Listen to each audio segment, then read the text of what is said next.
الافتتاحيه حتى الدقيقه 55 باش المنتخب المغربي عن طريق ابراهيم دياز ونقدر يفك العقده ويسجل هدف التقدم بعد ما كان مرشح على الورق وبلد المستضيف ومستوى كبير وفوارق بدنيه وفنيه، لكن حقيقه الميدان صمود لمنتخب جزر القمر.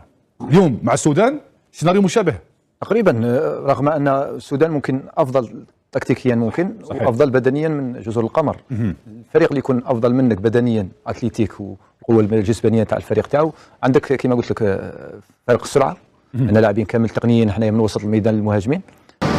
شكرا لك كريم. كان اجتماع تقني روتيني اليوم، راح تكون في سرعه عمار وايضا سعيد ومهدي، اجتماع روتيني للجنه المنظمه لكاس الاتحاد الافريقي لكره القدم مع لاعبي المنتخب الوطني الجزائري فيما يخص الامور الفنيه ودخول ارضيه الميدان والتحضير فيما يخص المواعيد. هل هذه الامور يعني لازم تكون ولا اجراءات معمول بها؟ باش ما تبقاش مشاكل قبل واثناء وبعد المباراه، مثلا المنطقه المختلطه، كيفيه الدخول، تصريحات بعد المباراه، لذلك امور تنظيميه تضفي على المقابله ولا على الدوره هذه احسن حله. لذلك نظن اللي لازمها، وهذه اجتماعات دائما دوريه وروتينيه دائما مع المنتخب الوطني الجزائري ولا جميع من النقطه المتعلقه بما يحدث للمنتخب الجزائري او البعثه الجزائريه في المغرب والذي يستعد لمواجهه السودان يوم الاربعاء القادم ان شاء الله. نفس السيناريو، نفس التهمة، نفس الأساليب يستعملها المغرب تجاه الجزائر، استعملت مع المنتخب النسوي في كأس إفريقيا، تستعمل حاليا ضد المنتخب الجزائري واتهامه بأنه غطى صورة العاهل المغربي في اجتماع للبعثة الجزائرية. هل هو نوع من الضغط يمارس على المنتخب الجزائري؟ هل هو خلط ما بين السياسة والرياضة دكتور، أم محاولة لفرض صورة العاهل المغربي التي لا علاقة للجزائر بها لا من قريب ولا من بعيد يعني؟ أم هي حملة تعريف محمد الخامس أو السادس للبعثة الجزائرية؟ أم كيف يمكن قراءة كل هذا المشهد أمامنا دكتور حكيم؟ تمام. هو النظام المخزني معروف باستغلاله لمختلف التظاهرات السياسية والرياضية، إما للفت الانتباه أو تهجم على الصحراء الغربية أو تهجم على الجزائر بطرق استفزازية. وبالتالي ما يحدث مع كأس إفريقيا للأمم، أعتقد بأن المغرب يريد أن يستعمل الرياضة للتغطية على مشاكله الداخلية. وهنا نفتح قوس بأن الشعب المغربي محترم ونكن له كل الاحترام، وما حدث في قطر يؤكد بأن بين الشعبين لا يوجد أي حساسيات. فقط هناك بعض الذهنيات المريضة في المغرب تحاول استغلال الأمم المتحدة، مثل ما قام به عمر هلال ممثل النظام المخزني في الأمم المتحدة عندما اصطدم بالقرار الخاص بالصحراء الغربية وإمكانية تطبيق حق تقرير المصير، خرج وحاول التغطية على العلم الجزائري بالعلم الأمريكي. وقفنا كذلك في دول عدم الانحياز في كأس إفريقيا الأمم للسيدات عندما حاولوا اتهام الجزائر بأنهم يغطون الرموز المغربية. وبالتالي في الأول والأخير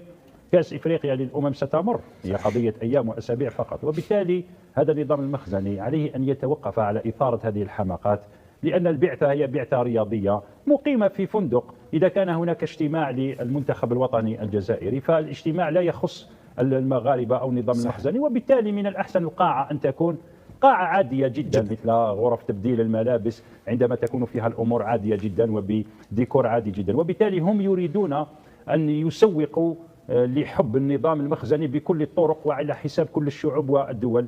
أعتقد بأن هذه الأمور تافهة جدا. والوفد الجزائري الذي هو سفير مهم جدا للجزائر سياسية، هل يجوز هنا أيضا الخلط أستاذ منادي ما بين الرموز السياسية وما بين لعبة كما قال الدكتور عندها مدة فترة زمنية ما معينة وينتهي هذا العرس الإفريقي؟ هل هو توظيف سياسي لتمرير رسائل ما معينة خاصة بالمغرب، خاصة وأننا رأينا أيضا بعض الفيديوهات المصنوعة من طرف الذكاء الاصطناعي تقول وكأن هناك انبهار جزائري بالمغرب، يعني هي مصنوعة بالذكاء الاصطناعي. يعني هل هي محاولة لتمرير رسائل ما معينة دكتور في هذا الأمر؟ قلنا المنتخب النسوي الرياضي الذي شارك في كأس إفريقيا، أيضا حادثة عمر هلال لما حاول أن يغطي علم الجزائر. فبالتالي حتى ولو أن المنتخب الجزائري قام بهذا الفعل، فإن الكاذب حتى ولو صدق فهو سيكذب في نهاية المطاف. زكي، رموز دول يجب أن تحترم. نحن في الهيئات الرسمية، في المكاتب الرسمية توجد صورة الرئيس، من باب الاحترام ومن باب الرمزيه، ولكن لا يمكن ان نفرض هذا الامر على اجنبي جاء للاعب مقابله يريد الاجتماع في قاعه في فندق، نفتح الابواب فنجد كل صور الرموز. اعتقد بان هذا امر تجاوزه الزمن، وبالتالي نحن نحترم كل الشعوب، نحترم كل الرموز، ولكن اذا جاءت الاساءه من اهل بيتهم فعليهم تحمل المسؤوليه وان لا يفرضوا امور على لاعبين او على اشخاص لا ينتمون لذلك البلد. وبالتالي نحن كأس إفريقيا تم التحضير له بطريقة عادية، والذهاب تم في هدوء، ولم نشترط أي أمور مسبقة ولم نشك، لأن الأمر يتعلق بمقابلة في كرة القدم. أما هم مسؤولي الرياضة ونرحب بالجزائريين ولن نرحب لأنهم في بلد، أعتقد أن السياق لا يتطلب كل هذه الخطابات، لأن ما يقوم به النظام المخزني هو المشكل وليس الشعب المغربي. هذا حتى يفهم المغرب الذي يأتي بالصهيوني ويحكمه على المغاربة ويسلم له السيادة ويجعل أرضه موطنا للتهجم على الجزائر. وبالتالي هم المخزنية يدركون جيدا خلفيات ما يقومون به. أما الشعب المغربي فهو شعب شقيق وصديق ولا يوجد أي إشكال. شكرا جزيلا لكم، وعلى أيضا مسؤولية حماية المنتخب الجزائري حتى يتمكن من اللعب في أريحية كاملة، وحتى حماية المناصرين. والمنتخب الجزائري في ضيافة الشعب المغربي لن يحدث، والجزائر أكبر من أن تستغل أي ظرف لإحداث، لأننا خسرنا ضد الإمارات رغم ما قام به الحكم، لم تكن أي حملة.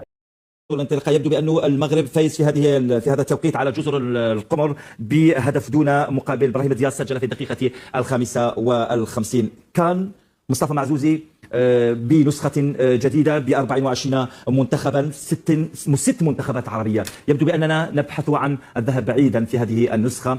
صحيح أن المنتخب الجزائري سيأتي إليه في الجزء الثاني، ولكن بالنسبة للست منتخبات العربية الكل ينافس من أجل هذا اللقب، مع تفاوت طبعا في المستوى بين المنتخبات.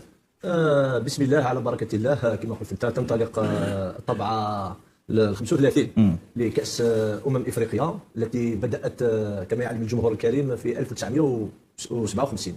يعني طبعا هذه الجديد أنه سوف تكون ب 24 فريق، ويعني تجرى في موعد متأخر كما جرت العاده. صحيح. مع هذا الكاف المافياويه، باسكو لو شارم تاع لا كوب دافريك كسروه. دونك هذا طبعا 24 فريق. على بالك باللي نشوفوا التجربه الاولى، نشوفوا هل هي كما يقولوا رونطابل للفرق وللكاف وللمشاهدين ام لا، باسكو على بالك 24 فريق مقسومه على ست مدن و9 ملاعب. 9 ملاعب، والمنافسه اليوم بدات يعني بمقابله المغرب مع جزر القمر، وشفنا حاجه عجبتني بيان، حاجه بزاف عجبتني، انه خلاص هذيك فريق ضعيف فريق قوي. تتكلمت لي على الفرق العربيه، انا ما شوف، انا ماشي متعصب، انا نصر الفريق الوطني. ما تقوليش فريق عربي لازم نربحوش ولا نديروا السوسيال. المنافسه في هذا الكاس كل واحد يشوف لي زاتيري تاع بلاده هكذا. الفرق العربيه كاين فرق يعني راهي في منحنى خطير، يعني كما الفريق المصري، كما الفريق التونسي. عندك الفريق الجزائري اللي يقدر، ولا كانت العوامل الخارجيه تساعده، لان عندنا فريق رغم النقائص، رغم الانتقادات. قلت لي على انه تاجيل هذه المنافسه كل مره ماناش واجدين، مرض بعد ذلك ظهر مرض. انا جامي شفت اون كومبيتيسيون تبدا في 2025 تخلص في 2026. جامي صرات، لا في كوبا امريكا، لا في كاس اسيا، لا في كاس العالم، لا في افريقيا وكما يقولوا سي سون شارم. انا كي نشوف انا موتسيبي اليوم على فيل دون كومبيتيسيون يانونسينا بومبا هذه تاع لاكا عندي في الجزء الثالث. سي بورايو كوب دافريك هذه تاجلت مرات عديده كما قال لك عام، وحنا نستناو كوب دافريك. ما تشوفش انه ما تحدثش في قارات اخرى الا في قاره افريقيا هذا الامر؟ ما تحدثش لا قاره اسيا لا قاره اوروبا. هذه على افريقيا، تعرف افريقيا كيفاش؟ سمعت افريقيا فيه تدخلات، فيه بيزنس، فيه هذه في الاوروب ولا في الازي كلش تراسي على فونس.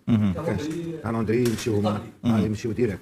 احنا مازلنا رغم هذا يعني فيه تطور. زمان كانت في افريقيا كانت صعيبه، كانوا لي تيران وكان لي ديبلاسمون لي زوتيل، مي درك بلوز موان تطور كبير. ان افريقيا تروح للكاميرون، تروح لنيجيريا، تروح للسنغال، tu es bien pris en charge، même les terrains تسقموا. الميادين